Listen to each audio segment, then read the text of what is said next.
Imagine building an empire so massive that it shapes industries, dictates real estate, and heavily influences global politics.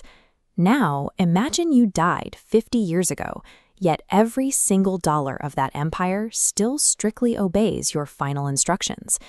Mention trust funds, and most people automatically picture a spoiled heir living off an endless allowance.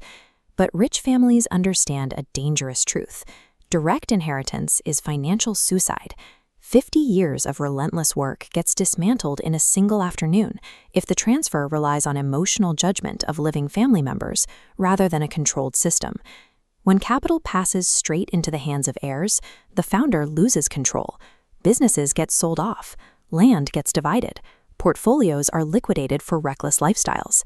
The ultra-wealthy avoid this by operating on a completely different set of rules. They never actually give their money away. Instead, they pass their wealth into self-operating legal structures. This structure is the trust. It separates a single fortune into 3 pillars: ownership, control, and benefit. The trust legally owns the assets. Appointed trustees manage control, and heirs only receive benefits if they follow the founder's rules. Wealth survival requires completely replacing human emotion with cold, predetermined legal architecture. Once a fortune scales into the billions, spanning international real estate and venture investments, casual conversations around a dinner table can no longer manage it. The family unit has to mutate. This chart shows how the family reorganizes into a multinational corporate entity. Heavy infrastructure takes over. Holding companies are built to separate liability, while family offices handle aggressive investments, and trustee committees approve major distributions. Take the Porsche family playbook. When transferring their immense wealth to the next generation, they bypassed direct cash inheritances entirely. Instead, they constructed layered holding structures designed specifically to block outside investors from ever seizing control of the company. Old money dynasties survive by absorbing the chaos of blood relations and replacing it with an impenetrable fortress of corporate governance. There is a fascinating, perhaps unsettling truth about these structures. They are designed to actively engineer human behavior. We usually associate inheritance with total freedom. The ultra-wealthy intentionally restrict their children's freedom because sudden, unearned wealth acts as a magnifying glass. It makes an impulsive person incredibly dangerous to the empire.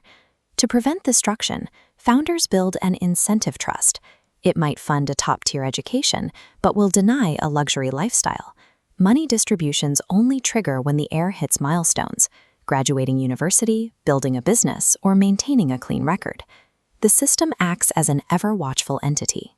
It intentionally rewards productive identities while actively starving destructive ones, ensuring only a specific kind of person eventually controls the fortune.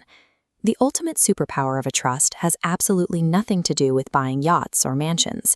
Instead, it relies entirely on hacking time. Normal families experience interrupted compounding. You save money, but emergencies, recessions, or fractured inheritances force the wealth to restart from zero every generation. Trusts prevent this. They lock core assets inside a vault that cannot be dismantled. Family businesses stay alive longer, and land is held for centuries instead of being sold for quick cash. Securing assets against short-term liquidation allows wealth to survive long enough to mathematically dominate. When you leave capital entirely untouched for 100 years, the math becomes almost unfair. You can see this principle in action with Harvard's Endowment, which preserves its capital across generations to maintain immense institutional power. Massive European aristocratic estates operate on the exact same timeline, anchoring their generational wealth in permanent stone and land.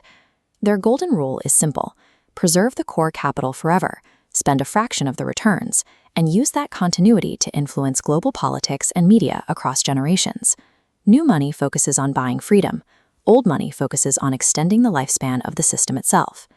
If you want to build wealth that survives you, you have to stop thinking like a lottery winner and start thinking like an architect. If this breakdown changed how you look at money, hit the like button and subscribe to the Money Formula so you never miss our next deep dive into the hidden strategies of the 1%. Until next time, keep building.